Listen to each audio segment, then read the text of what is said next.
I wish I would have failed more, because I think I could have made it farther if I had been less afraid of what failure could mean. Like, failure feels like an end. Yeah. And for me to like actually see something, be like, oh, I got 4 no's and then I got a yes. It flipped a switch in my brain that I was like, that can happen in life, where you can get rejected, quote unquote, fail, and then succeed.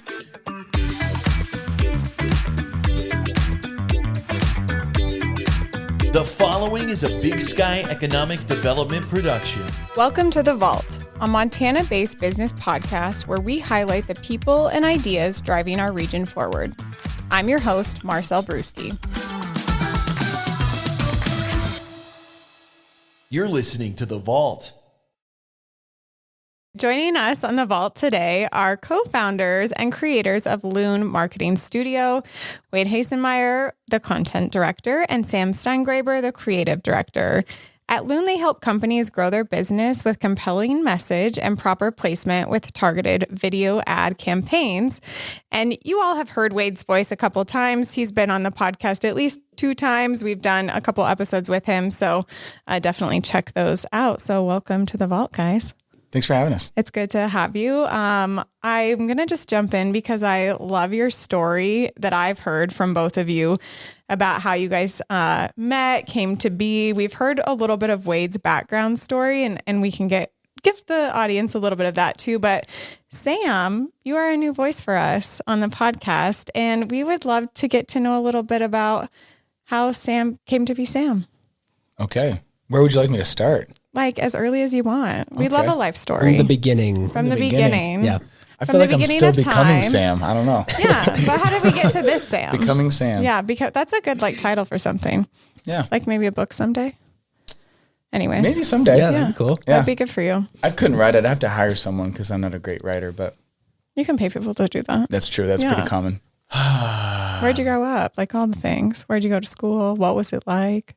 Yeah. I grew up in Billings, Montana. Born and raised. I've got an older brother, older sister. So you're the baby. I'm the baby of the family. Okay. That's right. Yep. Had a great childhood. I was homeschooled until middle school. Okay. Then I went to private school at Trinity Lutheran School. Okay. To any of the peeps out there, hello. Trinity. Fellow alum. Yeah, Trinity. And then I went to... What was that transition like? It was difficult. Yeah. Yeah, it was tough. I mean, middle school, I think, is hard for just across the Everyone. board, right? It's like the most awkward stage. No one remembers middle school fondly. Yeah, no. Yeah. I liked middle school. Well, Wade. That's just Okay. me. Sorry. He always 1 brings out of that up. 3. Yeah. 1 out of 3. Ugh, it was so I'm pretty awkward. sure we've done that before where I'm like, oh, middle school sucked. He's like, I loved it. Yeah. That's all right. It's That's good. okay. That's great. I mean, I didn't think like high school as much. You win with some, you lose some, you know? Yeah. It's like, yeah. But yeah, middle school was tough. It was interesting transitioning to a private school because they'd all been together. Forever. Yeah, since like kindergarten. And so they're all pretty close. And it was a tough transition going from being at home all the time, having freedom, and then having to jump into that. And then I went to high school at West High. That was a lot of fun. Learned how to be more social and make friends. And What kind of things did you get into to do that?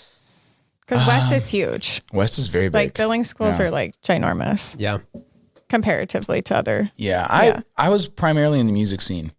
So I was in choir and I played in band for a couple of years.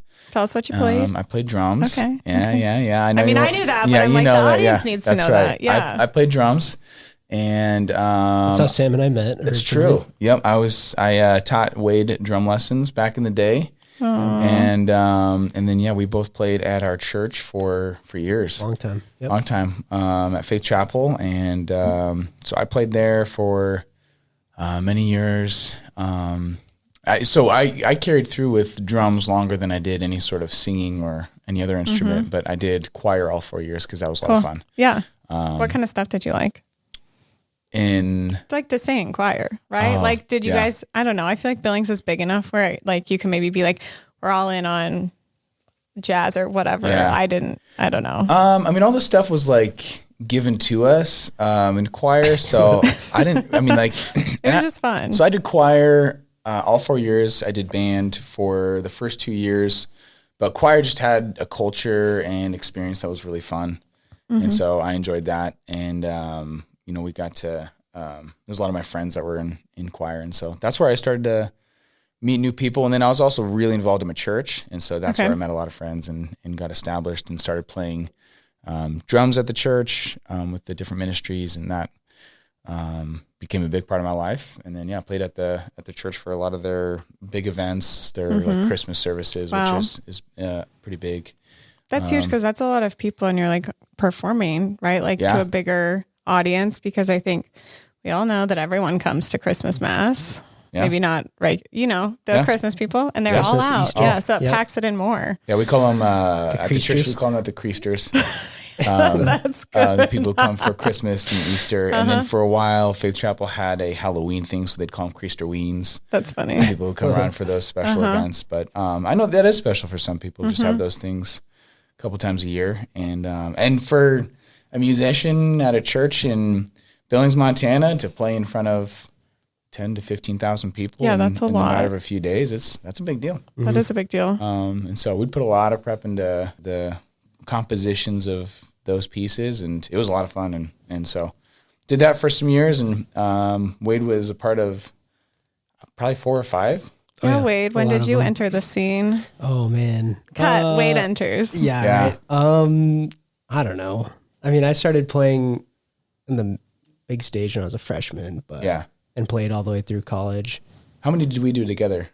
4 or 5? 4 or 5. Yeah. Oh, wow. Those are the best ones. And then you took lessons from Sam. Yeah. Right? Took lessons from Sam. So you guys kind of met, got connected. Taught me everything I know. I don't know about that. Yeah. I have to get going maybe, but yeah, definitely. So what was that like? Because I think you guys do have a very fun story. So you're at the church, you guys are both doing that. And then what else is going on in life as those things are happening for each of you? I was on staff for some of that at the church as well. I got married and then started having kids, and then transitioned out of work at the church into the videography business that I started, Samuel Rowland Films. And why did you start that? Like what? Because you're kind of doing you've got some creative outlets. What led to that creation of Samuel Rowland Films? So my wife is the big instigator and motivation behind starting my business. We started working together when we were dating. So she's a photographer, incredibly talented, had a great business going with weddings and families primarily. And we loved working together. And I'm under the mindset that if you do something hard enough and long enough, someone will eventually pay you for it. And so I was like, well, I really like that. That's good. Sometimes it works out. If you do it long and hard enough. Yeah. Sometimes it does. Yeah. I think it does. I would believe that it does. I believe that that's true. Another way of putting it is like, there's no such thing as failure. There's only quitting, you know, and some things that's worth it. That doesn't mean you should pursue everything that long, but, I had money, it's relevant here. I had money saved up for a drum set.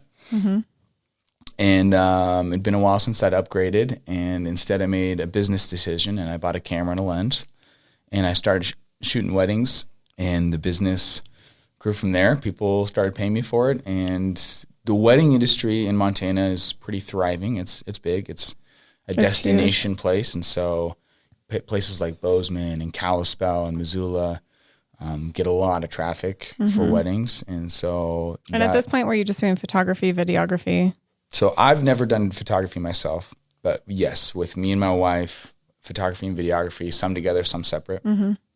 And then, we loved working together, but also loved the freedom of just having our own businesses and what that did for, wanting to build a family and the ability to be present with our kids and have some flexibility and create our own path as well. There's something to the freedom and also responsibility, but leverage of you get to make your own destination and also get to be generous with that. And so out of that, I started working with businesses, in Billings. We live in a small enough city that if you have a camera, people are like, hey, hey, can I hire you? Yeah. You could probably do something here. And I'm like, sure, let's give it a go.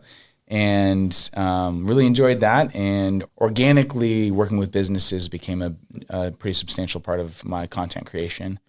And that's where Wade came kind of full circle back into doing some work together, is outsourcing with him and utilizing his skills and bringing him on when I was just getting a little beyond what I could do. And so I wanted to bring someone else in on that. So Which way do you want to, because you went away for college. Do you want to talk a little bit about that? And then you came back, and I think that's where then you meet. Yeah. That's right. Yeah. So I went to college in Indiana. I was born and raised in Billings as well. Grew up here, kind of similar to Sam. Had a great childhood. Did a lot of music. Loved middle school. Middle school. Middle school is, yeah. I'm one of the few people that love middle school. I had but so you got to like give some why? Well, because my best friend Colin lived here. I don't think we hit it in the other episode with you. Yeah, my best friend Colin lived here, and we grew up together. And he was in my wedding, and we grew up together in Billings, and then he moved when we were freshmen. So that makes sense. That's Colin. why I know. Colin, if you're listening, you're still still has an impact. No, I love. I talked to Colin because I bet that was his choice, right? Yeah, definitely. Every junior high kid choice is to move. Yeah, he moved to Bozeman, but that's why I love middle school, because we hung out every single day in middle school, and then High school, a crew. Yeah, high school came around and Colin abandoned me, but it's not his fault. We still saw each other a lot. High school was fine, but just kept doing music, lots of music, creative stuff in high school, throughout high school, and then I went to college in Crawfordsville, Indiana, Wabash College, and I talk a lot more about it on the other podcast if you want to listen to it at length there. But Sam and I, we knew each other for a long time, and I was kind of getting into photography, animation, podcasting, kind of just digital media in general. And it was the summer before my senior year. And I was just starting to think, okay, I should probably start thinking about a job. I got to start working after this. Like, I'm not sure where I'm going. The end is near. The end is near. Life, like big boy, my adulthood needs to start soon. And I was just thinking, I was talking to my parents one morning, and I remember just thinking, man, Sam is one of my favorite people in the whole world, and he does video, which is kind of like everything I'm interested in all together. I should reach out to him, just see if he has any thoughts. And the next day, Sam called me, and we hadn't talked at all. So I think it was a God thing, kind of a destiny thing. And because you had just thought it. I had just thought it. You clearly were thinking something too. Yeah. What was Sam thinking at this moment? We're getting Wade. What was Sam thinking? Yeah, I had a lot of work, and I'm like, okay, what's a good way to, because as a business, you also have this tension of like, how much do you take on? And, if you're not growing, you can be, if you're not going forward, you can be going backwards. So I want to keep going forward, but it was a bit more than I felt like I could handle.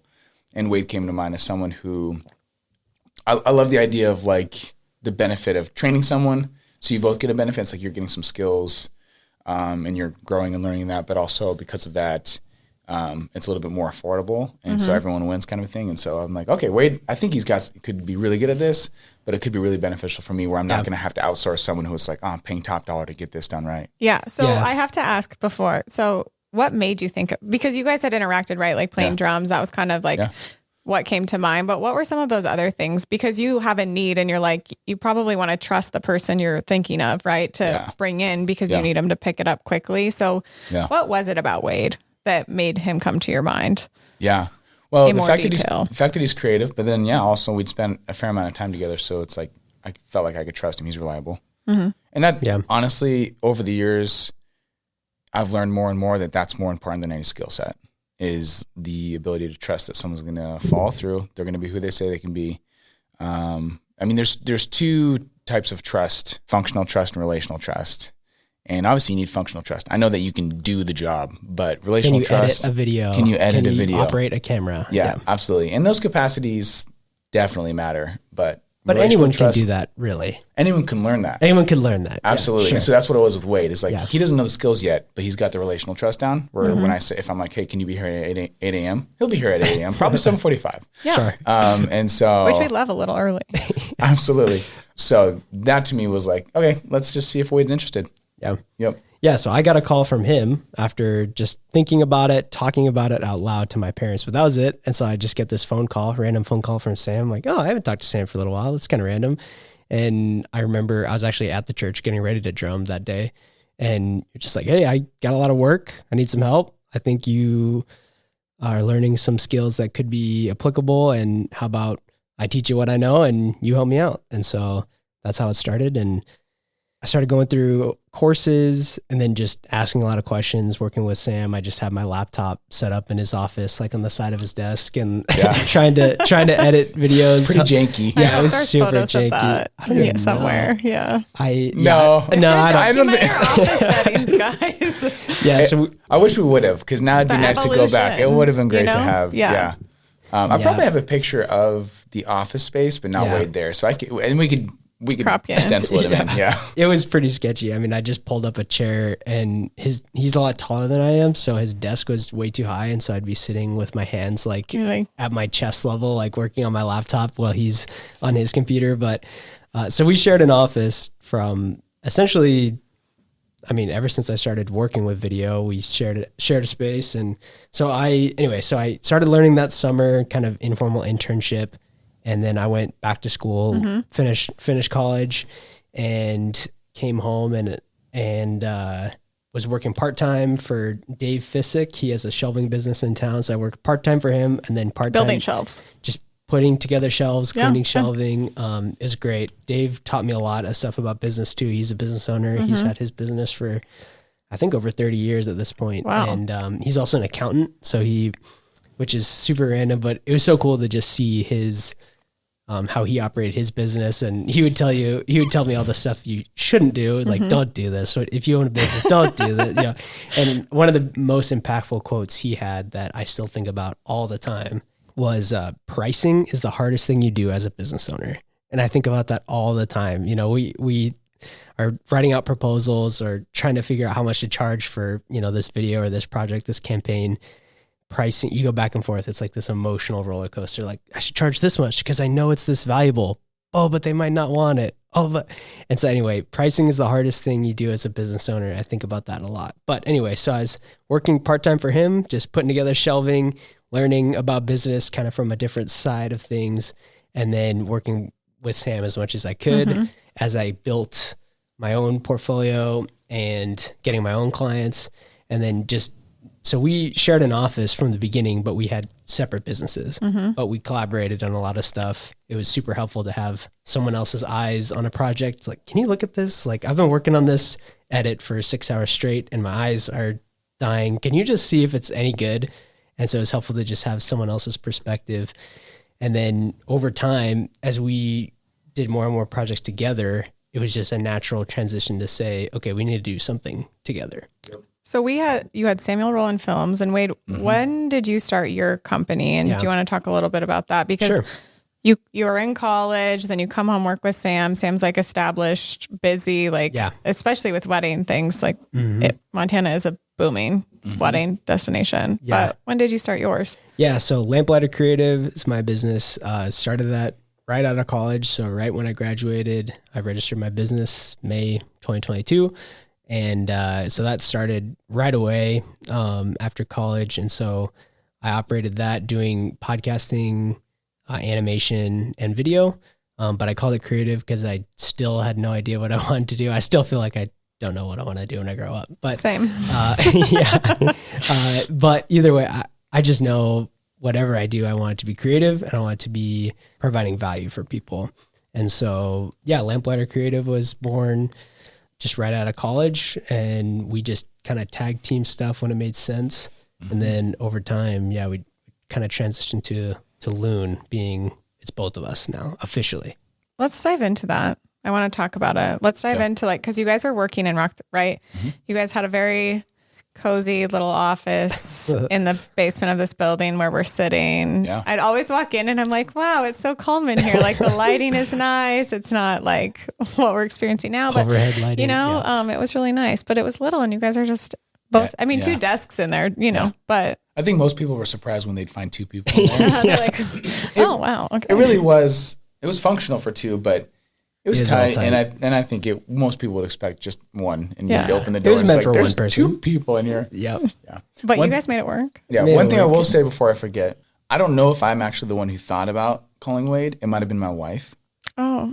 I think that's worth mentioning because she always has brilliant ideas. That doesn't surprise me. No, I think it would have. It probably was my wife that was like, should call Wade. He would be a perfect fit. And I'm like, yeah, that makes sense. Yeah. That checks out. Never Because heard that's that, happened actually. countless times. Yeah. And it was long enough ago that I don't remember where it came from, but It's probably her. was Kristen. Which Yep. let's talk about that too, because we'll get back to the LUNE story. But you talked about working with your wife who did my wedding. So I have like such a soft, and every time I see her, I feel like I tear up just because it's like good emotions that when I see her and capturing big moments of life. Heck yeah. Tell us a little bit about what it's like working, because some people I feel like do really well working with a significant other, and some maybe that's not the path. Yeah. But like, how did you guys, what was your yin yang relationship? How you balanced each other? Yeah. It honestly just required a lot of communication. And I think it was just really good for our marriage because we had to learn how to communicate well. And as anyone who's married knows, communication is the foundation. And so it was fun. We have a lot of fun together. We actually started working together before we ever dated or anything back at Off the Leaf. If anyone remembers Yes, Off I the remember Leaf, Off the coffee Leaf. bar. Yes, Heck yeah. yes. That's hilarious. Yep. So we worked together probably like 4 mornings a week for like 6 to 8 months, maybe a year. And that's where I would say my love ignited. I was like, is that who made the first move? So I don't know how much you want to get into it, but there's a story there. She said no to me 4 times. I love that. Okay. And her dad said no to me too. Oh, So I got a no from the Persistent. dad. Yeah. Yeah. So I won them both over eventually. With your charm. Got it. I don't know. if you work long and hard enough. That's right. Get what you want. Yeah. That's right. Yes. Eventually, someone will say yes. And no, it's persistence. And so there's obviously a lot more to that story as well. But it was a lot of fun working together. We had already developed a bit of that dynamic and just have a lot of fun together. But communication's a big piece to that of, sometimes there's obviously disagreements. And I think what was great about our situation is it wasn't like we were so side by side that it produced opportunity for too much conflict, where we could still have some independence in each of our businesses. She had her photography business. I had my videography. We're under the same umbrella. We did a lot of weddings. Complementary of each other. Complementary. We did a lot of weddings together. But I think it could have worked, but more conflict may have arisen if we were both doing photography side by side, or both videography. So it was a great balance where it's like we work together, but there is still some independency and separation, which is great. I don't think it's wrong I know there's a lot of couples who they're both videographer couples and that works for them. And I think we could have made that work as well, but it worked out well that there was some of that separation. Made an opportunity for us to have a lot of fun experiences. We got to travel because of it. We did weddings in Hawaii, Tennessee, California. Wow. So it was a lot of fun. And and you always get to tack on a couple of days and, of course you do. Experience the place. And so we love to travel. So it made for a blast of a few years for us in our marriage.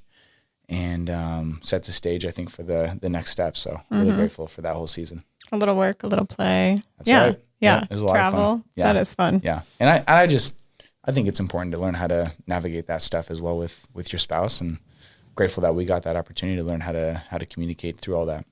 Totally. And then she sounds like she's a good, well, I know, so I know, but that she's like, hey, why not give Wade a call? Like if that's what you need, helping. Oh yeah. She's, has been very helpful. And I think that's the thing. We both have been very helpful in each other's parts of their business. And she has great ideas even still. She still does a lot of family shoots, but she's primarily at home with the kids. But I consult her for a lot of business decisions, and she comes through. As any wise husband should. No, absolutely. She's got great ideas, and she's very, very insightful, very wise, and so it's great to have her support and her ideation as well. And she's thought of a lot of those. Yeah, it's like, hey, what about this person, or what about doing this? And so that's always really helpful. My wife Sarah is also super insightful and knowledgeable. So we like to say that our Sarah and Kristen are the better halves of our business because they come up with most of the good ideas we have. That's true. Yeah. You guys just get to go forth and execute. It's right? true. They're the ones that are like, hi, why don't you do this? Yeah. And you're like, yes, wow, that's a great that's idea. so good. Absolutely. Yeah, that's accurate. It's so true. Which is nice to have good support, sis, right? Because you guys are entrepreneurs, like really in it. So to have like supportive, significant others that just support that, I would imagine is very rewarding and nice. Yeah, definitely. Absolutely. I can't imagine. It's probably hard. It's hard. I mean, I'm not one, so I can't relate, but I imagine there's moments. Yeah, I mean, at the end of the day, Sarah is just is very supportive of me, and so I can't imagine having my own business and also having a spouse that's like, I don't know if you can do this. Like she's always, she can get nervous just like me, but because it is stressful to have, a job that doesn't pay the same thing every 2 weeks or whatever, but she always comes back to, you're a hard worker, you know what you're doing, like you can do it. I know It's you going to can pay do it. off. Yeah, definitely. Yep. Yeah. So then LUNE, we're sharing an office. Yep. We're like, maybe we should do something together. So, Our ideas are our wives. We're not sure. And the seed of LUNE, I think, was planted with another phone call from Sam. I was at college, so this is the senior year. I went back to school, and we had already had some conversations about working together, what that might look like. But it was all just over conversations. Nothing official, nothing on paper had happened yet. But I get this phone call from Sam again, and it was a surprise. I got a phone call from Sam, and I answered it, and he just jumps right into things like, and as you can tell, even in this podcast, there's never a shallow conversation with Sam. It's always cutting to the meat of the matter. And insightful where I'm like, I'm like, thank God it's audio, so it's coming. I don't need to write down all these little nuggets. Yeah. So Sam, there's never a shallow conversation with Sam. So right away, Sam's asking me questions. What do you want to do with your life? What are your career goals?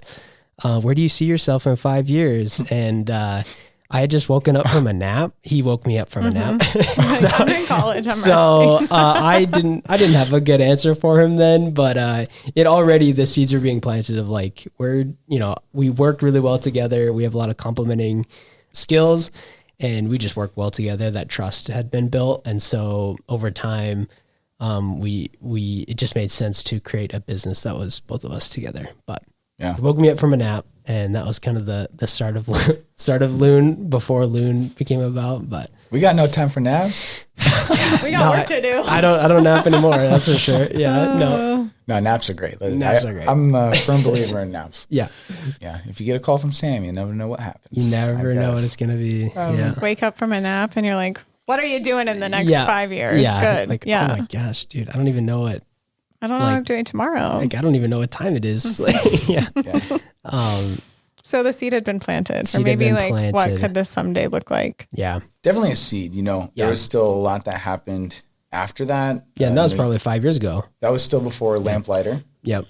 And so a lot of developed of us just working more in tandem. We had our own businesses. We shared an office for 3 years before LUNE launched. And what were you were you doing a lot of still like the weddings at that time, or were you really shifting more into business, or was it a little bit of both? Yeah, at that time I still had a full calendar of weddings, but was still also doing a lot of work with businesses in the marketing realm, in the branding realm, as well as some internal. And so it's just kind of all over the place, just content creation. One thing I will say anecdotally, I actually shot a wedding for my cousin probably like 3 years before I'd ever started my business. It was a handy cam, just like, hey, can you film our ceremony? And I'm like, I guess because you're my cousin. I don't really want to do this. I did that, and I was like, I will never do that again. It was awful. I didn't enjoy it. I'm sorry, cousin, if you're listening. It has nothing to do with you. It was just awkward. It had nothing to do. The ceremony was great. It was you're like on a little record. You're like, it was just like, it was like so awkward.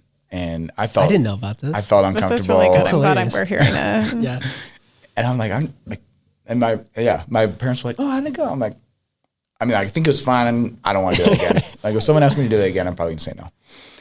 3 years prior to you starting your own videography wedding business. Okay, hold on. I think it would have been, no. So I think it would have been closer to 6 or 7 years before wow. I started Okay. my wedding business. So it was a while before. Some So obviously a foreshadowing lot that can happened. change, but, Yeah. but never say never. Never Justin say Bieber never. got it Never right. doing I mean, I'm a believer in the believer statement of Believer. I'm I a believer. would agree with that. Never say never. Because you never know. You never never know. know. Well, and I think one of the things, it is an anecdote, but the thing about it is it was all the context of it. Yeah. You know, I didn't know what I didn't have the skill set. I didn't have Yeah. the confidence, and I felt Didn't awkward. have Kristen. Didn't have Kristen. Kristen wasn't there. Yep. It's a good point. Pre Kristen. Pre-Kristen. Yep. PK. Yeah. PK era. Yeah. Which I'm guessing both of you to an extent, like, I mean, you learned a little bit from Sam, but you just taught yourself, right? How to do it. Yeah. I don't like the phrase self-taught. I say self-sought. Like I sought Tell me- out all my yeah. education. I didn't get any formal education, but I did get an education. You know, I did a workshop in Iceland. I did a Wow. lot of online courses, paid and not paid, and learned on the field. Like Yeah. made a lot of mistakes It's out probably there. like the best way to learn, right? Oh, Like if yeah. you can take Yeah, a test, definitely. that's great. But Yeah. it's like, can you do it? Heck yeah. Yeah. I relate it to like being not this, but like I've used this analogy a few times lately where I'm like, EMTs, right? Like good, you can pass the written test with flying colors, but can you do it in Yeah. practice? Like Yep. yes or no? That's what we all care In the about. heat of the moment, can you do it? Yeah, and can in you the do pressure? it? Yeah, and I got pretty good at editing, and I got some chops in editing because I was working with horrible footage, Yeah. my own. Yeah. Like I started like working with crappy footage, and I'm like, I got to make something You out got of to this. start somewhere. Yeah, and so I think I got fairly good at editing something that was compelling because I'm like, this is not good, and I got to figure out how to use it well. But it helped me to grow in skills. And then when I started getting the opportunity to work with good footage, as I you got also better, shot. that Yeah. I got better, Okay. or I got an opportunity to just like craft something or work with someone else's footage. Sometimes I was like, I don't know what to do with this. This is great. Like, what do I do? It's almost too good. Yeah. The constraints, I think, help creativity. We talk about that a lot. Yeah. Yeah. Creativity thrives in a box. Yeah. Say more about that. Say more. yeah. Say more. What do you mean? Yeah. So That's a Sam thing. Yeah. You could say it. You could talk about that. creativity thrives in a box. I think any artist would really identify with the fact, like if you have a blank slate, it's hard to ideate. If you could do anything, it's hard to think of what do you do? But What if do you we do mean? create some limitations, some constraints, then you can start to solve problems. Because creativity really, when we're not thinking about art, but I think artists would also relate to this, it's about solving problems, especially in our space. And so once you can identify what those problems are and some parameters and context for the problems, then you can start to have ideas around it. But, especially for artists as well, if you just give a blank canvas and they can do anything, that's too much. Give me a box to be in. Like give me an image that you want me to paint, or give me some colors to work with. Just create some sort of Or some box. like words, ideas. Some words, Yeah. ideas. Give me something. Feelings to exactly. evoke. Mm-hmm. And so once you can start to identify a box, and I've even heard specifically Jack White, who is a pretty popular guitarist in the music world, White Stripes, and a couple other bands. He would always put his, guitarists play with a pick, and he'd always put any extra picks like 10 feet behind him on the guitar amp. So if he dropped it, he had to figure out, my mic's here and I'm singing, I got to figure out how to get back to it. But there's an element of it that's like, there's a creative aspect to how do I get there and get back here? And keep doing everything. Keep doing everything. So there's like a challenge and almost like a box that he's like, creatively, it helped me to thrive in my performance, knowing that like I gave myself a little bit of a challenge. So there's things like that. When you create some limitations, creativity thrives. I think that's really good. And then did you kind of step in and help with the weddings a little bit? Is that I did a little bit of Okay, help. dabbled your- Yeah. You Yeah. edited like 4, 5? I edited a few. A few? Yeah, which I can't believe you let me do that, but You did great. Because you're You like had a- telling someone's story within Yeah. like a couple minutes, right? Yeah. Or maybe more than like a couple minutes, but like really you're editing a day's short worth of film, stuff. yeah. Yeah. And telling that story Yep. of the wedding day. Yep. And Sam definitely coached me through a lot of that, but that did allow me to be creative and try things. And even the music, both of us have the music background. That's definitely a big Well, component it's a of our huge game editing. changer, I bet, Yeah. for you guys, because you like know what emotions to pull based on Absolutely. sound. Yeah, definitely. Music tells you what to feel. Yeah. People say that the theory is 50 to 70, and I would say it's closer to 70% of your viewing experience is the audio. Oh, yeah. So it's going to be sound effects, voiceover, any voice, and then music, obviously. Yeah. But it's a big part of it. Because you hear Dialogue. something and you're like, it evokes good or bad emotions, right? Absolutely. Yeah. Definitely. And just as humans, like we naturally listen for voice, like if a film is just music, you kind of lose interest. But when you hear someone say something, tell a story, I met her in, like, you just instantly You're like like, grabbed okay. on. Yeah, I definitely. want to listen. Yeah. So I was editing a little bit of Sam's wedding footage. I was also a second shooter a couple times, which is like the most stressed out I've ever been. I don't know if you know that. What's but stressful about it? I don't know. I think all of it is a little, I'm like, that, it's again, like, you're it. There's not a redo. It's not like a, Yeah. Yeah. we could just, let's take this from the top, you know? Yeah. Yeah, that's definitely, I think the biggest reason is just like, you only get one kiss. Like the kiss happens at the wedding and like you have to capture it. Like you have to hit the red button and it's got to be recording. And I think that's a big part. And then also, I don't know, I'm someone that needs, like, to a fault, like I need to get better at this, but like sometimes I need like all the perfect conditions to start working. Like I need to have my coffee here and my water needs to be here and my notebook and it's got to be quiet and like all this stuff. And it's like, I need all the perfect conditions to start working. And that's something I've had to learn to get over. It's like, it's never going to be perfect conditions. Like, yeah, Not if you're working with me. Sorry. My desk is a little bit more tidy than yours probably, but Indeed. We work all in different environments, It's you true. know? It's true. Yeah. Desk But settings. all that being said, like a wedding day is like, you have to just be on it and you have to trust your instincts. And so that was a challenge for me. I didn't trust my own instincts. And so I overthought everything. And that was a big help for me, even with Sam, was he's just like, you can do it. Like you got it. And if you mess up, it'll be fine. Like, you can be creative with that footage even. Yeah. And so instilling that confidence was a big piece of that, of just getting reps and trying and failing. And then that's how I learned over time, for sure. So I think I love that, like having someone believe in you a little to give you that space to Definitely. fail, I think just helps confidence grow. So like Sam was that to you. Yeah. It sounds like. Absolutely. Sam, who was that for you? Or were you kind of that for yourself a little bit? I mean, definitely my wife. Absolutely. She was like, it'll all be okay. Yeah. I mean, I kind of grew up with like a fear of failure, big fear of failure. Which I think is a thing for people, Oh, like it absolutely. is. Yeah. I would say that's one of the biggest hinders for people getting where they want to go is fear of failure. So it's right? like, Fear of what if it rejection. doesn't work What out? if it doesn't work out? But what if it does? What if it Yeah. does? Yeah. Heck yeah. I think fear, like for me, I wish I would have failed more. Because I think I could have made it farther if I had been less afraid of what failure could mean. Like failure feels like an end. Yeah.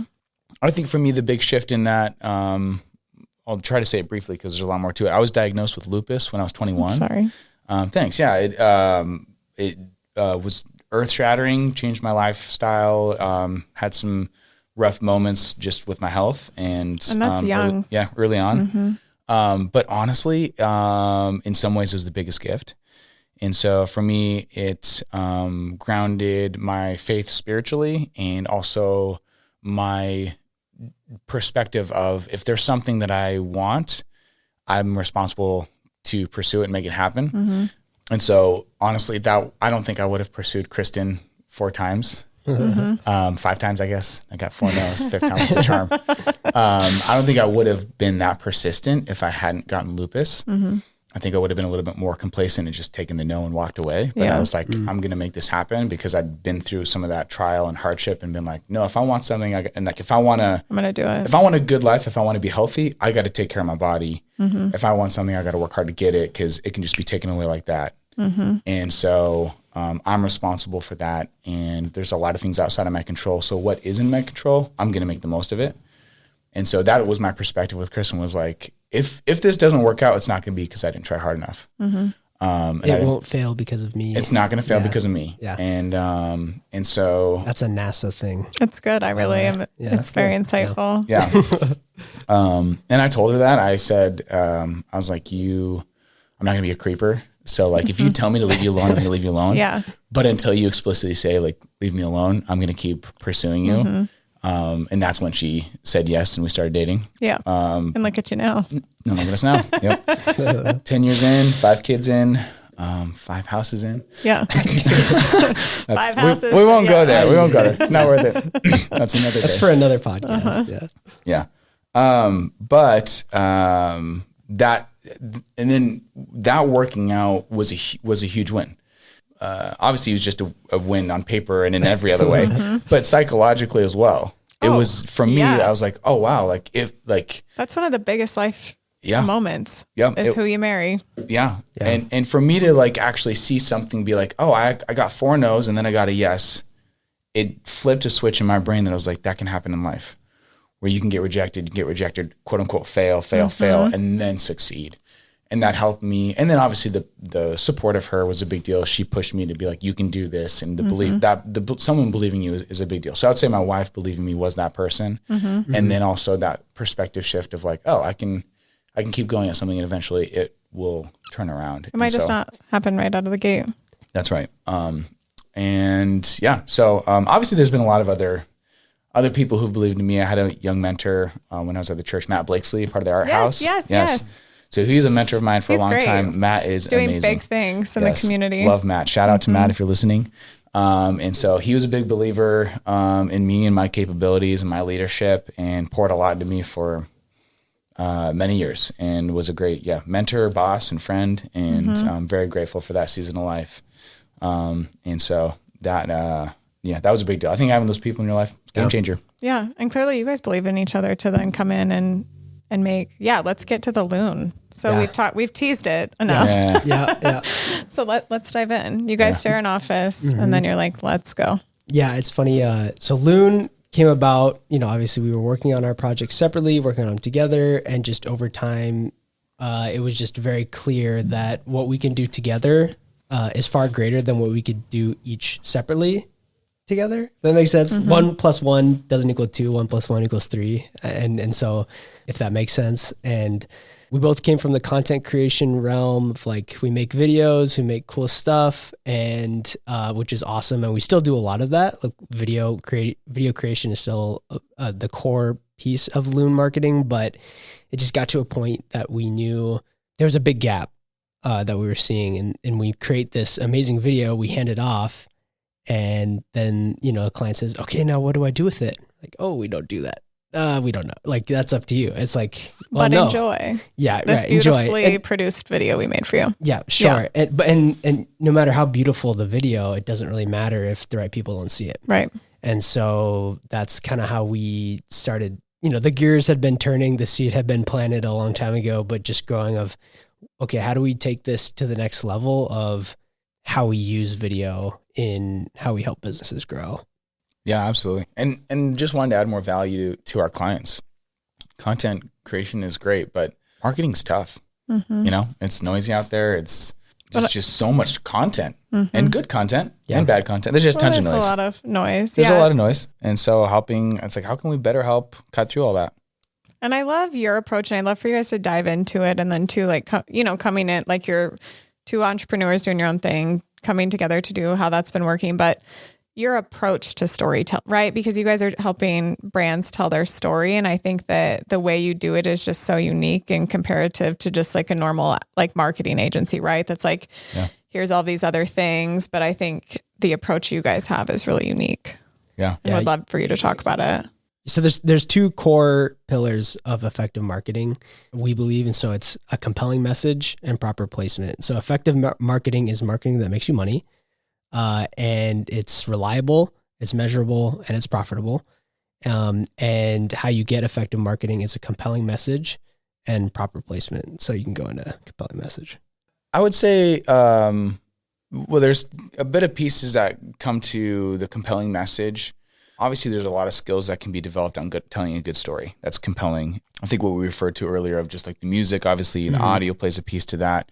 So I think our background in that and what we've developed over the years of doing music has helped to give some skills and instincts into how to just draw you in, compel you into it, get you engaged. All the years that I spent doing weddings really helped with the storytelling side of things. But, when it comes to working with businesses, the biggest question that we ask is, what's going to make you more money and what matters to your clients? Because we're not actually that into telling their story because the story's not about them. No. We believe that their client's the hero, their customer's the hero. And at the end of the day, your client just wants to know, what can you do for me? what can you do for me? Not, my grandfather found, and all that stuff is great. It's important to know your origin story, but at the end of the day, businesses solve a problem. Absolutely. Like, why are people coming to you? Exactly. Yep. And it's not also that you don't tell those stories. It's about when do you tell them and where are they accessible? Because there's a reality that people want to connect with people.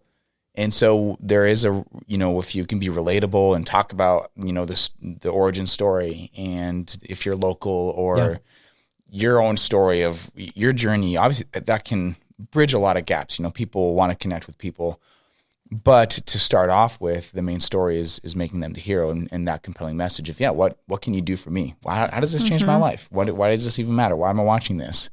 And so learning how to create a message that solves a problem or communicates how that business solves a problem. The reality is if there's businesses out there that solve problems and they're struggling to get connected with the people that they solve the problem for, that reverse is true.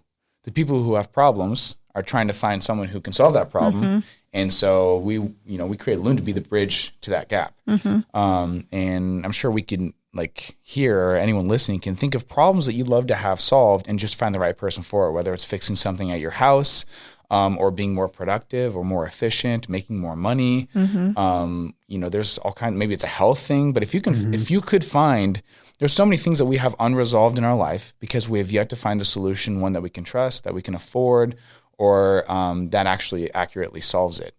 And so, but if you had something presented to you that solved that problem and you knew you could trust it, you're just going to hop on it, right? Oh, 100%. And so, but that takes, crafting the compelling message, and you can get to the proper placement. For one, you got to get in front of the right person, but a compelling message that answers that question. What are you going to do for me? What problem do you solve? And builds the trust.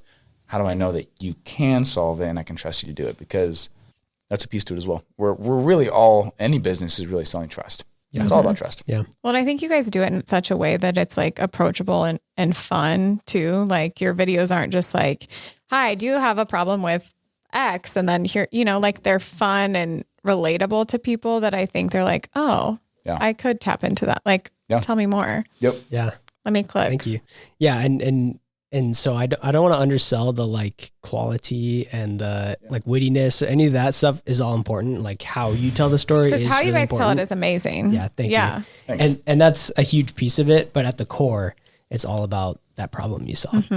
And so you have your compelling message. You find how to communicate what problem you solve for your client, and then the placement is just as important. Proper placement. And so it's the what good is a lamp if you hide it? And so kind of similarly is no matter how good the video is, it's just as important who sees it. And so I got an ad for a menopause medication the other day, and it's it was a perfectly good ad. It sounded good. It made sense. Obviously solved a problem, but at the end of the day, I will never be someone that needs menopause medication.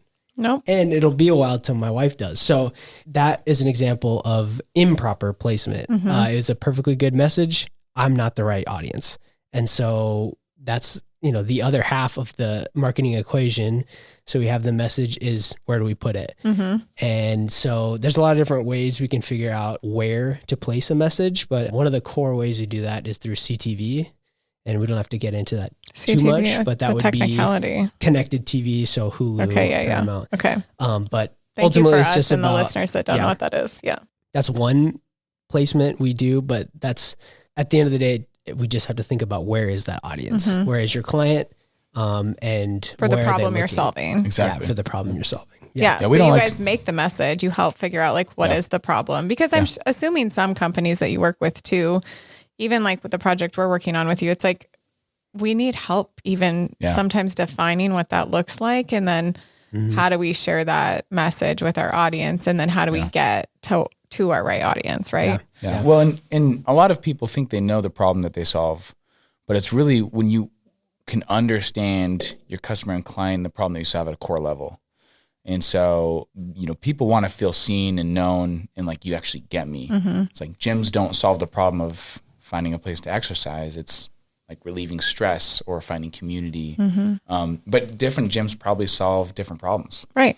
You know, some of the CrossFit ones, it's Community. Building the community, yeah. Pure Bar, like some Rock House or not Body Rocks. That one's so hard. But anyways, some of those, it's like you're finding like cultivating community. Absolutely. And so working out, but yeah. And that's a piece to it. But it's really important to understand at a core, those like psychological and emotional problems and pain points that people are experiencing. And if you know that, then people feel seen and heard. And if you can communicate that, and then, like Wade said, get it in front of them. Yeah. It's one of the things we hear all the time is people are like, oh, people need to know that this. And I'm like, well, which people? Like the masses don't need to know.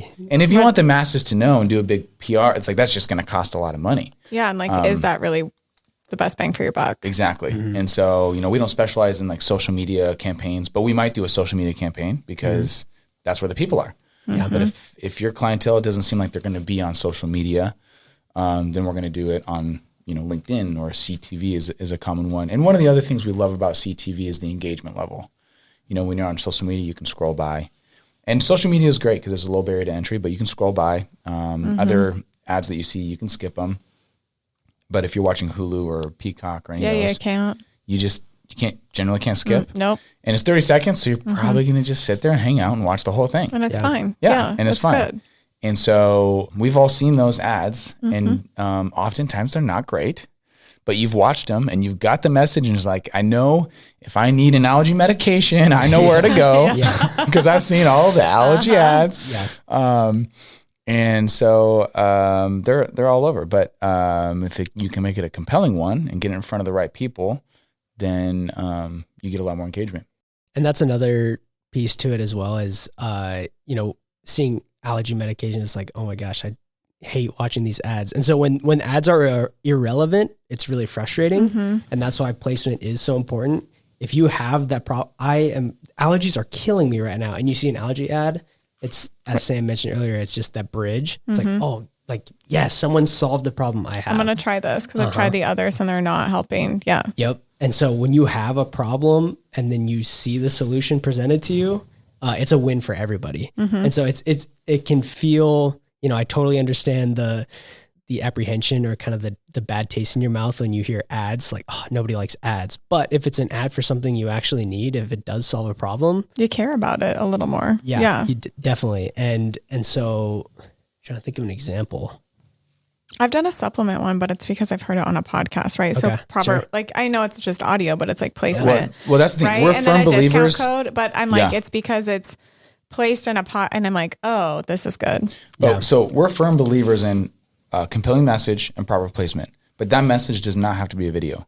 It could be just audio, like on a podcast ad. It could be a picture. It could be a billboard. It could be a print. It could be a conversation.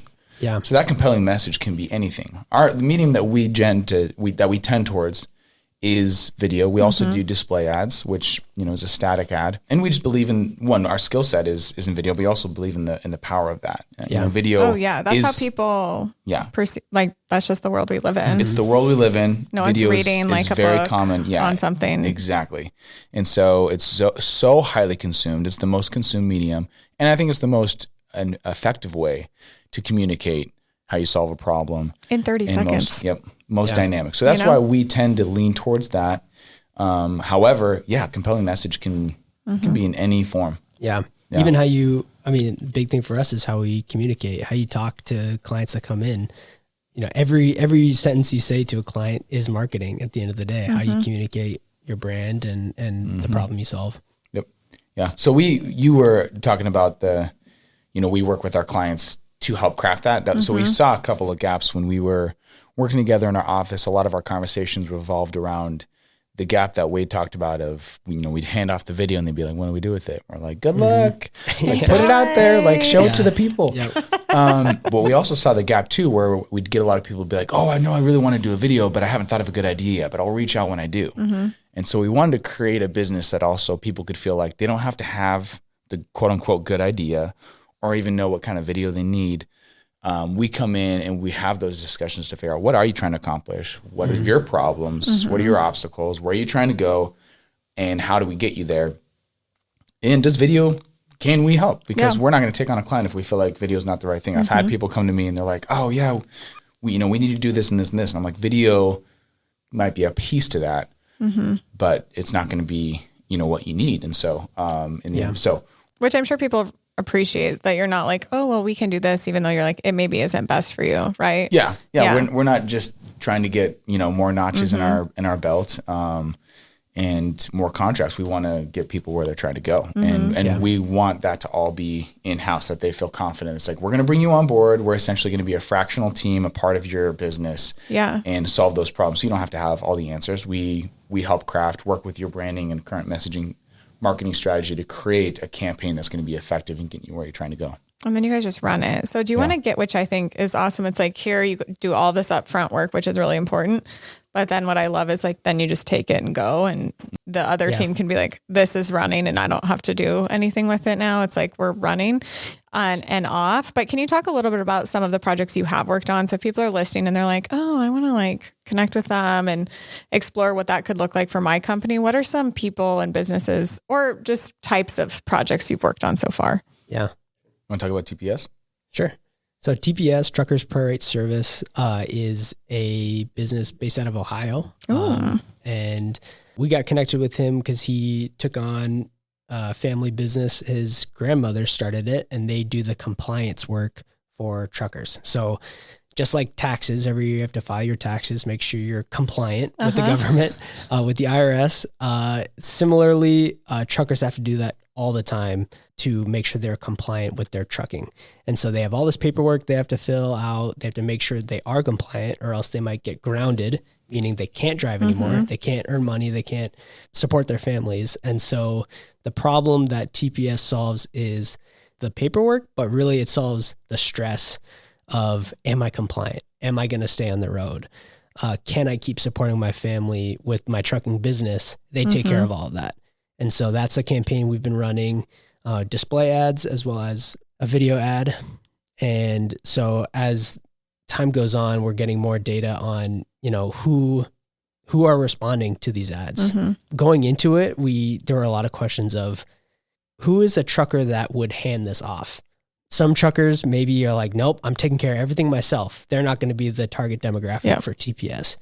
Whereas maybe some younger truckers, they are more tech savvy. They're okay with being on their phone, filling out forms on their phone, but also maybe they're more likely to say, I'm okay with somebody else doing this for me. And they're going to be more willing to do that. And so as we've been running the campaign, we've seen that, we're seeing numbers on who's responding to these ads, who's responding, and then also just thinking about where do we go from there. And so that all those numbers is something that's new that we knew we wanted with LUNE, was we'd hand off a video and it just kind of went into the void.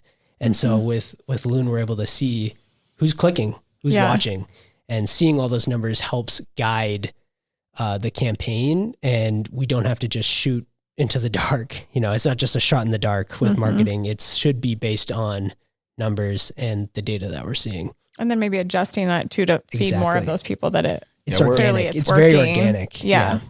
We're about 2 months in, and we discovered a lot of great things that we've already made adjustments for that, it gets as, fine details as like, are they on their computer? Where are they engaging with the website, but also where are they watching the ads? CTV performed really well, but a lot of the display ads performed really well as well.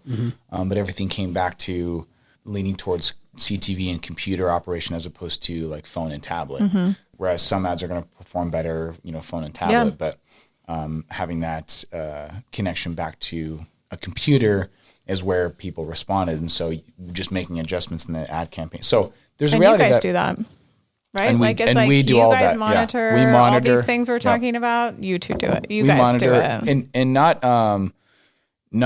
completely behind the scenes, because we just had a meeting yesterday. So we meet regularly. We talk about it. Hey, this is what we're thinking. Here's our recommendations. And so we bring the client in on that. So it's not like you have to be confused about what the heck's happening. But we manage it, but we bring you in on all the decisions and what's actually going on. And make changes as we go. Exactly. And that's something that we are really upfront about. It's like, we're not going to know everything right away. And obviously we're very strategic in how we come up with the campaign, but we have to make adjustments constantly. And as we learn, like there's a certain segment of the placement that just wasn't really working very well. It's like, all right, we learned that now after 2 Yep. months. Let's cut it, put that money towards what is working.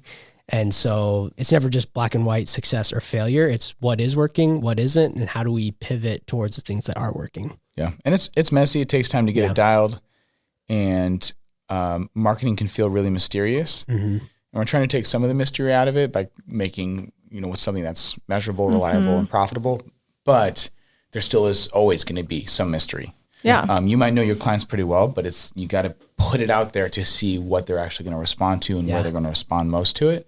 And so once you have some really educated understanding, you start to put some content out there, and then you can get a feel for what's going to make the most sense. And so that's why we also, in our campaign structure, in like a test phase, where we test the market with some display ads to see what messages are people responding most to. Because video production, it might be the most consumed medium, video, but it also can be the most expensive to invest in. Yeah. It's kind of like political campaign. I mean, people, they'll put out polls and kind of get a pulse check of what people are thinking before they then run with something. So, Absolutely. I mean, not the same, but a little bit. Absolutely. You got like test your market before you then really roll with it. Exactly. And so we always recommend that it's like, you got to know what people are going to respond to. And obviously, if you're running your business, you tend to have a pretty fair gauge. And maybe you've already done some marketing, so you kind of know. But it's always good to just do a test before you're going to spend a lot of money on production as well as ad spend to get something out there to see how is it going to respond. And so that's what we've done with a number of campaigns, and how we like to operate is let's test it out, see what people respond to, and then we can really lean into that and know that it's going to be effective. And I think what I've noticed from you guys and just some of the interactions I've had with you is you make it sound like, oh, it's just like, what problem are you solving? And like, here's the solution, which sounds like surface level. I'm like, easy, but no, it is not easy. And I think if it was, people would be doing it really well. And I think that's why what you guys are doing is so awesome, is because it's helping companies have the ability to do that well and to really figure out, like we've talked about, what that problem is. Yeah. And narrow that in. Yeah. And maybe simple isn't the right word either, but I think it is important to lean on, like, we're not like a trendy marketing. Like, we don't want to lean into trends or like really cool, flashy video. Like, most of our stuff is fairly straightforward, but it's always falling back on what problem do you solve? And so it's easy to get caught up in all the cool, flashy stuff, and all that stuff is great and is entertaining. And we like our stuff to be entertaining. It should have an element that you want to watch it. It's compelling, but it should be strategic and should solve a problem. Absolutely. Yeah. Communicate that. And it's a lot of what we do. Obviously, there's some complexity and nuance, especially as technology advances, and some of the placement involves a lot of that. Yeah, because it's like ever changing every day. Yeah, that kind of stuff changes, and we're utilizing different forms of data that obviously is new to the world that we live in now. But from the compelling message standpoint, and a lot of how we like to operate, that's how it's been happening for centuries. Story goes back to it's like, we're not trying to create a viral video. Oh, you're storytelling. Like, and that's how people communicated history and values and culture, and story's always been used. And so we just believe that method is tried and true. It's not new. It's something that everyone believes in, and really we just want to connect humans with humans. It's really powerful. We think that's maybe isn't always easy, but we hope that it's generally pretty simple. And in that is natural, because the problems that people solve and that whole connection, it should feel natural. It should feel obvious. It shouldn't feel like, I don't know. And so that's our hope, is that people would feel pretty natural about it and feel like there's that you're not swimming upstream. And I think that comes through in the video, through the stories that you do in videos, like even the dentist one, which I think it was a banking one, right? That maybe rolled out at Super Bowl. That's right. Yeah, which is really cool. Yeah. But it's like, it's fun. You're like, oh, you would never do that, right? But it's like relatable and funny. Yeah. Nice. Yeah. Yeah, that's for Western Security Bank. Yeah, Western Security Bank. Yep. Which is cool. It's a fun project. Great working with them. Yeah, it's awesome. Yep. Jonah Frechtel, if you're listening, hello. I think I see him at the gym. He's a runner, right? He's a big so runner. I'm like, I'm like, he's familiar. Jonah. He's a big bird guy too. We haven't really met, but anyways. Big bird guy. If you're also listening, big hot dog guy. And a big hot guy. Like, he just likes birds, or like he likes to hunting? I'm so glad you asked. Do you know what I mean? Because my brother's terrified, and it just gets me like tears of laughter. But anyways, You should have Jonah on the podcast. I know. Okay. Yeah, we don't have to, we just have a joke around the Big Bird. I'll just say like, Okay. It's like, okay. I don't know how it came about, but basically we had this joke where like the question they asked was like, oh, he's a big bird guy, but like, we're not sure if he's into big birds, big birds, large birds, or if he's just a big guy into birds, or if he likes the yellow big bird. Yeah. We don't know. Or if he's really into birds. Or if he's just really into birds. So that was that's bird the watching. joke. Okay, it's fun. Yeah. Well, it's been really fun to have you guys on and hear your story. As you know, we like to end each episode with a few rapid fire questions, rapid-ish, as I like to say. So my first question is, for someone thinking about starting their own business, what's one piece of advice you'd give them? Just do it. No, I don't know if that's super helpful, but thank you, Nike. Swish. Yep. Nike. Honestly, though, for real. You are gonna fail, and it probably won't be easy. It won't be easy, but also it's super rewarding. And I mean, we talk about it with the business owners here all the time. Owning a business is the scariest thing and most amazing thing I do every day, and so. It's super stressful. You know, it's tough not having a consistent income or not knowing exactly where your next project is coming from, but it also makes it that much more rewarding that we're charting our own path. Mm-hmm. It's cool to know. I always like the idea that the harder I work, the more successful I can be, you know, financially or just in my career, whatever. Is like the ceiling is a lot higher. Like I can take this anywhere I want to go. Yeah. I like that. You're kind of in control of your own destiny. Definitely. Yep. Yeah. Yeah, I would say, like I said before, adjust your relationship with failure and your fear of it. You got to be more comfortable with become best friends with failure. Yeah, and kind of a redefinition of it that it really isn't a failure. And then I think the biggest things that will help with your success, because that'll get you over the hump of just doing it. But how do you actually get to success? I think two important things are always be a learner and always be a giver. That it's easy when you start or at any point in your business that you're always looking for, how can people help me?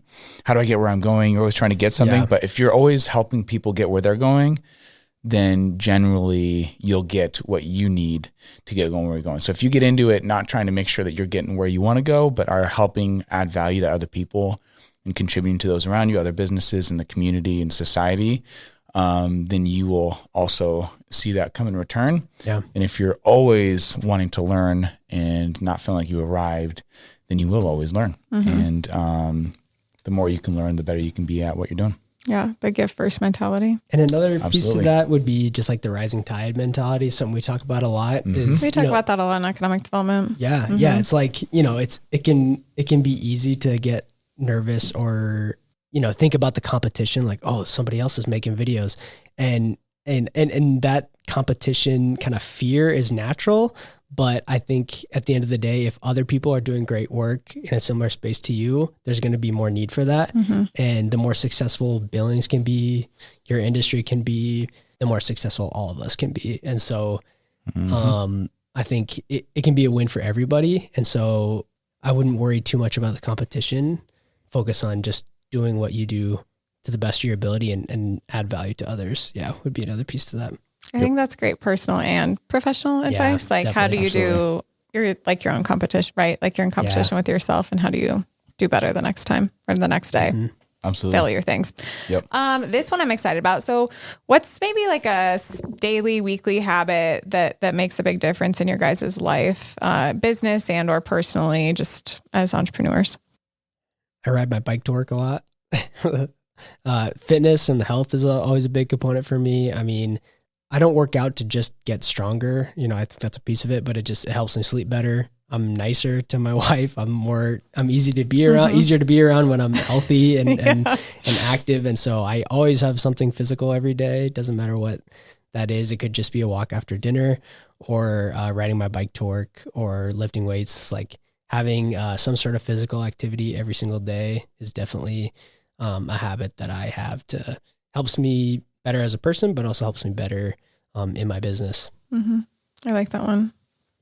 So I have 5 young kids, so routine and rhythm is can be a challenge. But I think some of the most important things that I work hard to fit into my schedule is quiet time. So for me, that's quiet time with the Lord is really important for me. and impactful, and helps me to be grounded and I think mature and healthy. But also rest and playtime. For me, just spending time with the family is just non-negotiable. And nothing quite like it. Absolutely. But it's not just because I love them, but I also think it's just really important to have rest and fun and playtime. And that's actually more of a recent thing. For a long time, with having young kids, I would, every moment had to matter. It's like, I got to make the most of every moment. And that's still true. But I've been learning how important it is to have things in my life that don't, quote unquote, get me anywhere. Yeah. But it's just fun in the moment, and that's the value of it. And so I've been adding play back into my life. And we say that that's like so important for kids as they grow up. And I'm like, I think it's important at every stage of life to have play.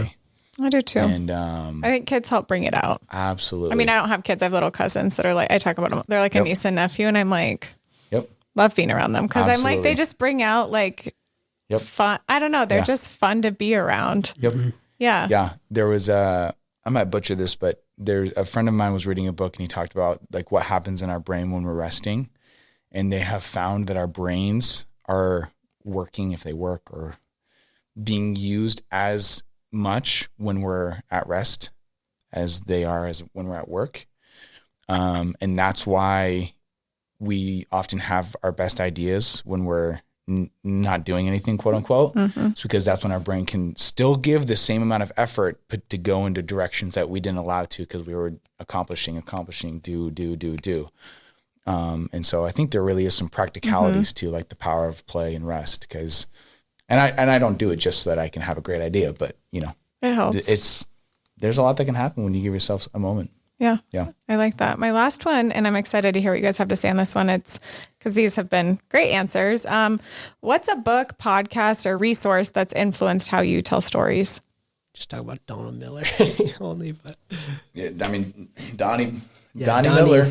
Tell us who Donnie Miller is. Don Miller? Yeah. Who's this? we're on a first name basis. Yeah. Okay, good. Nope. Donald Miller. Yeah. Donald Miller has been a big inspiration, and where we've gotten a lot of our methods for how to tell stories in a marketing space and brand space with businesses. He's got a number of books. He started out as just a author and was great storytelling, and realized that is really impactful for business. And so he's got a number of podcasts. Story Brand is one of his books. And he's got Story Brand 2.0, and then he's got Marketing Made Simple, Business Made Simple. So all of his content is great. We follow his methods of Story Brand and how to make your client the hero, largely impactful from a business standpoint and storytelling standpoint. Yeah. On the podcast side, How I Built This is one I of my love favorite. that one. It's so good. So good. I mean, it's just the best business podcast ever, and they have such a great team. And but just listening to the stories of how, I just listened to the creator of Chobani yogurt. I bet that I need to listen. So good. It's just, this guy is in a nomadic goat farming community. And so just making yogurt and feta cheese, and that's just part of their life. And then he comes to America and he just discovers that all of our yogurt and cheese and stuff is terrible. and Let me help you. Yeah. And so and he starts out by creating feta cheese and almost goes bankrupt and is essentially a failure. But he takes that and creates Chobani yogurt, and now he's a billionaire. And it's easy to get super focused on the success stories, but I think How I Built This dives into the failures as well, which is super important, as we've talked a lot about in this conversation. But he talks about crying outside his feta cheese factory every day, and so it's easy to just be like, oh well, he's a billionaire now, and he just was a successful a business owner this whole time. But no, like, he started out That's crying. not how things are built. Exactly. Things are built over time and through failure and through learning. And so that's a big inspiration for me. Chris Do is another one that we love. Chris Do, we follow a lot. We I always joke that we need to create a Chris Do shrine in our office because there's so many times that we're like, oh, we should just do it. What would Chris Do do in this You guys situation? can add a little shelf in your new big office. They've moved Seriously. upstairs. They have a bigger space. We didn't get to that, but Yeah. Yeah, we have a little more room now, which is great. Little table. We got a table that we can for play your chess chess. set. Yeah, play chess set, Yeah. which you haven't done for a while. We should get back into that. Yeah, we got to play some more chess. But yeah, Chris Do just, he comes from a creative marketing, branding background, but he just helps other creative business owners grow their businesses, and just everything he creates, light bulbs just go off for me every time I read anything or listen to anything of his. A lot of great stuff in his content. If people want to get connected with you, pimp yourselves out, where can they find you, connect with you? So you can find us on our website, on Instagram. What's the website? LUNEmarketingstudio.com. Nope. LUNEmarketing.com is our website. Yep.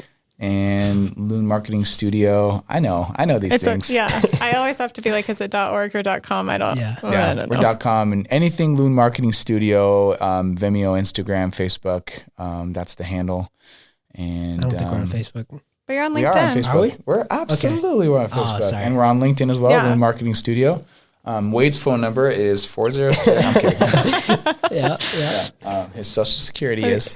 Also, we are normally at 201 North Broadway. So if you want to just Inside visit Rock us, 31. Rock 31, come say hi. Yeah, they're Come on there. down. Yeah. Absolutely. Yep. Thanks, And, guys. Thanks for having It's us. been fun. Yeah, It's this an is honor to fun. be Yeah, here. thanks. Thanks for listening to The Vault. Connect with us on Facebook at The Vault at 201 North Broadway or Instagram at The Vault_201. Or check us out on our website, thevault@201.com, where you can subscribe to our weekly newsletter. See you next time.